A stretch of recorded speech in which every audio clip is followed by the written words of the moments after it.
एक था गधा। दिन भर धोबी उससे खूब मेहनत का काम लेता और रात को चरने के लिए खुला छोड़ देता था। लिहाजा रात को वह निरुद्देश्य इधर उधर घूमता रहता था। अचानक एक दिन इसी तरह घूमते घूमते उसे एक सियार मिला और दोनों में खूब अच्छी दोस्ती हो गई। दोनों ने एक दूसरे को अपने सुख दुख का हाल बताया। गधा तो अपनी बेबसी की कहानी सुनाते सुनाते रो ही पड़ा, इसलिए कि धोबी उसके साथ बहुत बुरा व्यवहार करता था। पर सियार ने कहा, तुम चिंता मत करो, हम मिलकर रहेंगे तो खूब मौज करेंगे, फिर तुम्हारे सारे दुख दूर हो जाएंगे। और सचमुच सियार की दोस्ती में गधा अपने सारे दुख भूल गया। एक बार की बात है, दोनों दोस्त एक खेत में पहुंचे। उसमें खूब ककड़ियां उगी हुई थी। पास ही एक चारपाई पर उस खेत का रखवाला किसान भी सो रहा था। सियार ने कहा, मैं बाहर किसान की चारपाई के पास बैठ उस पर नजर रखता हूँ। जैसे ही किसान को नींद आएगी मैं तुम्हें इशारा कर दूंगा, बस तुम बाड़ा तोड़कर अंदर चले जाना, फिर मैं भी आ जाऊंगा। दोनों जी भर के ककड़ियाँ खाएंगे। यही हुआ। किसान जैसे ही सोया, सियार ने गधे को इशारा कर दिया। पहले गधा बाड़ तोड़कर अंदर घुसा, फिर पीछे पीछे सियार भी आ गया। दोनों ने खूब ककड़ियां खाई और जमकर मौज ली। सुबह होने से पहले ही वे खेत से भाग निकले। सुबह किसान उठा तो उसे समझ में नहीं आया कि इतनी चौकसी के बावजूद रात में ये ककड़ियां कौन खा गया।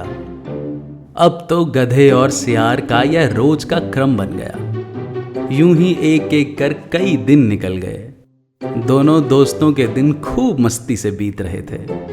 उधर किसान हैरान था। वह बार बार यही सोचता था, मैं तो रात भर रखवाली करता हूं, पता नहीं कब बाड़े का दरवाजा तोड़कर कोई पशु अंदर घुस जाता है।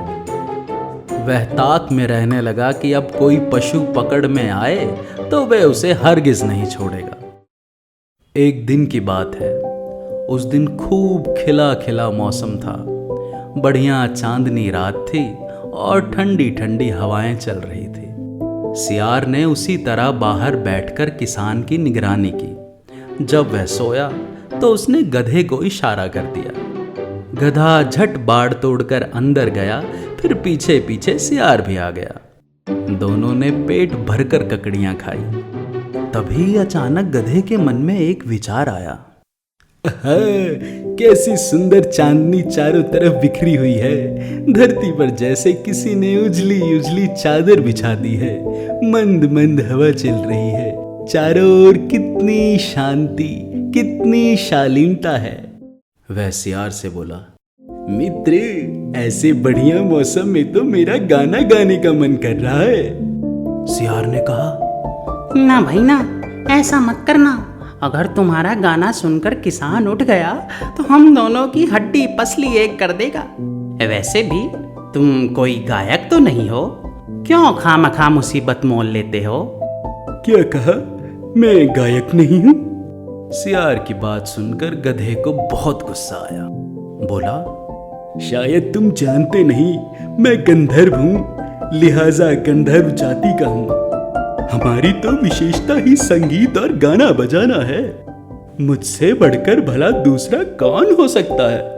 लगता है तुम मेरी महान प्रतिभा और गायन कला से परिचित नहीं हो। अब तो मैं जरूर गाऊंगा। सियार घबराकर बोला, अच्छा मामा, तुम गायक हो, बहुत बड़े गायक हो, मैं मान गया, पर जरा मौका तो देखो। बाहर से किसान लाठी लेकर दौड़ा तो? नहीं नहीं, अब तो तुमने मुझे चुनौती दे ही दी है। मैं गाऊंगा और गाकर दिखा दूंगा कि मैं कैसा अपूर्व गायक हूँ। आज तुम देखोगे मेरी गायन कला का अद्भुत कमाल। वैसे भी गाने वाले तो अपनी भावना की उमंग में गाते हैं, जब मन हो तब गाते हैं।